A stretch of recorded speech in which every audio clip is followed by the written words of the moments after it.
રોકી સમાજના કાર્યક્રમમાં પરસોત્તમ રૂપાલા દ્વારા કરવામાં આવેલા વિવાદિત ટિપ્પણી મામલે ચૂંટણી પંચ દ્વારા એમને ક્લીન ચીટ આપી દેવામાં આવી છે. બીજી તરફ ક્ષત્રિય સમાજના પરસોત્તમ રૂપાલા સામે હજુ પણ રોષ છે એ યથાવત જોવા મળી રહ્યો છે.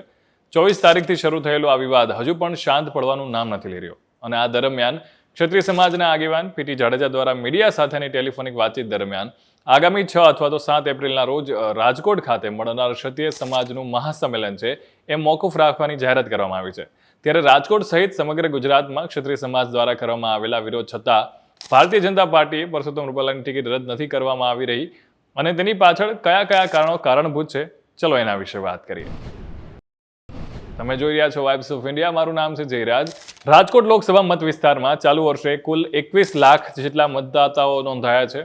રાજકોટ લોકસભાની સીટની વાત કરીએ તો તેમાં રાજકોટ પૂર્વ, રાજકોટ પશ્ચિમ, રાજકોટ દક્ષિણ, રાજકોટ ગ્રામ્ય, જસદણ વિધાનસભા, પડધરી, ટંકારા વિધાનસભા તેમજ વાંકાનેર વિધાનસભાનો સમાવેશ થાય છે. એટલે ટોટલ 7 છે અને 2019ની લોકસભાની ચૂંટણી દરમિયાન ઉપરોક્ત 7 પૈકી 5 વિધાનસભા ક્ષેત્ર પર ભારતીય જનતા પાર્ટીના ચૂંટાયેલા ધારાસભ્યો છે એ પ્રતિનિધિત્વ કરી રહ્યા છે, જ્યારે કે પડધરી, ટંકારા અને વાંકાનેર સીટ પર કોંગ્રેસના ધારાસભ્યો છે એ પ્રતિનિધિત્વ કરી રહ્યા છે.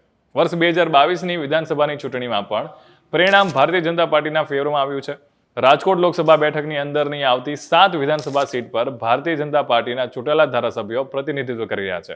આ સાથે જ રાજકોટ મહાનગરપાલિકા, રાજકોટ જિલ્લા પંચાયત સહિત ભારતીય જનતા પાર્ટીના ચૂંટાયેલા પ્રતિનિધિઓ છે એ પ્રતિનિધિત્વ કરી રહ્યા છે. રાજકોટ લોકસભા મત વિસ્તારમાં જે ટોટલ મત નોંધાયા છે 21 લાખ પૈકી એમાં જો 3.5 લાખ મતદાતાઓ છે એ લેવા પટેલ સમાજના છે, જ્યારે દ્વિતીય ક્રમાંકે કોળી મતદાતાઓની સંખ્યા જે અંદાજિત 3 લાખની જેટલી છે.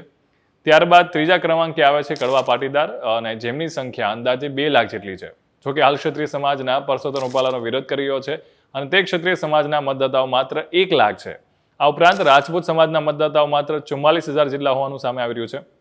આમ ટોટલ 21 લાખ પૈકી લેઉવા અને કડવા પાટીદારના મતોને એક સાથે ગણવામાં આવે તો કુલ મતદાતાઓના 25% માત્ર પાટીદાર સમાજ હોવાનું આવી રહ્યું છે, જ્યારે ક્ષત્રિય પ્લસ રાજપૂત સમાજના મતદાતાઓની સંખ્યાનો સરવાળો કરવામાં આવે તો તેઓ કુલ મતદાતાઓના 5% જેટલો થઈ રહ્યો છે. પાટીદારોના મત કરતા વિરોધ કરી રહેલા ક્ષત્રિયોના મત પ્રમાણમાં ખૂબ ઓછા છે. પરસોત્તમ રૂપાલા દ્વારા વાયરલ વિડીયો જે થયો હતો એ મામલે ગણતરી કલાકોમાં જ માફી માંગવામાં આવી રહી હતી. આ સાથે જ ગોંડલ ખાતે મળેલા સંમેલનમાં પણ ક્ષત્રિય સમાજના લોકોની વચ્ચે જાહેરમાં માફી માંગી હતી.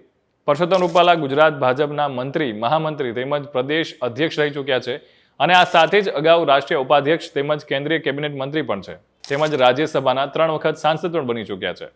ભાજપનો રિપોર્ટ કહે છે કે કુલ ક્ષત્રિય મતદાતાઓના માત્ર 20% ક્ષત્રિય મતદાતાઓ છે જે રાજકોટ લોકસભા વિસ્તારમાં આવે છે જે વિરોધમાં છે. આમ બાકીના 80% ક્ષત્રિય મતદાતાઓ વિરોધના વંટોળ વચ્ચે આજે પણ ભારતીય જનતા પાર્ટી સાથે છે. એટલે આવા અમુક કારણો છે કે જેના કારણે હજી પણ ભાજપ જે છે એ કદાચ પરસોત્તમ રૂપાલાની ટિકિટ છે એ રદ નથી કરી રહી. તમારું આ બાબતે શું કહેવું છે ચોક્કસથી કોમેન્ટ કરીને જણાવજો. Keep watching vibes of India.